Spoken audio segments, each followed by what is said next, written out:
We're back with NBC News In Depth tonight, an exclusive investigation into yet another religious organization hit with sexual abuse allegations. The Jehovah's Witnesses have settled 9 lawsuits alleging church policies protected men who abused children for many years.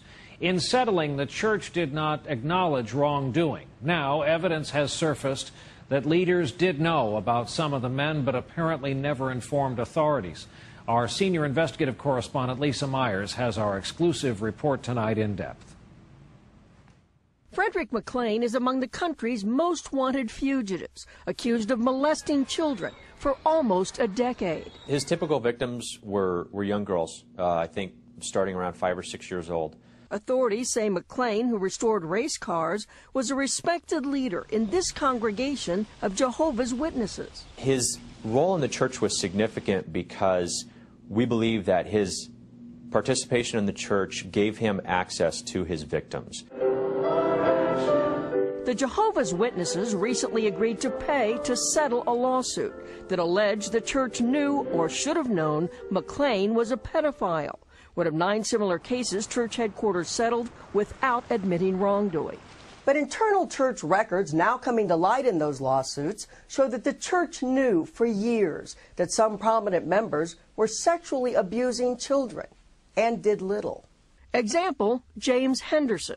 Documents showed the church knew he was abusing kids as early as the 1970s and stripped him of his leadership role for a while, but apparently never alerted police. He was finally arrested in 1994 and went to prison, having molested children for 2 decades. Another church leader, Alvin Hurd, confessed to the church in 1981 that he'd abused 3 children, ages 5, 9, and 11. His local congregation kicked him out and alerted church headquarters. But again, the church apparently never notified police. Hurd, now in prison, admits he molested other children until 2003. The policies and procedures enacted by Jehovah's Witnesses protect pedophiles rather than protect the children. Barbara Anderson, a former Jehovah's Witness, is an outspoken critic of the church on this issue.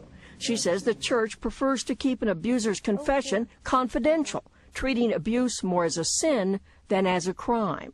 They do not report child abuse to the authorities unless it's mandated by a state for the clergy to do so. The church declined to speak on camera, but in a statement wrote that it does not condone or protect child molesters, that cases within the church are rare, that members have the right to report the crime to authorities, and that church elders comply with child abuse reporting laws. But not all states require clergy to report child sexual abuse. That means some abusers get caught only if victims finally come forward, like Frederick McLean's accusers, who now want this alleged molester taken off the streets. Lisa Myers, NBC News, Washington.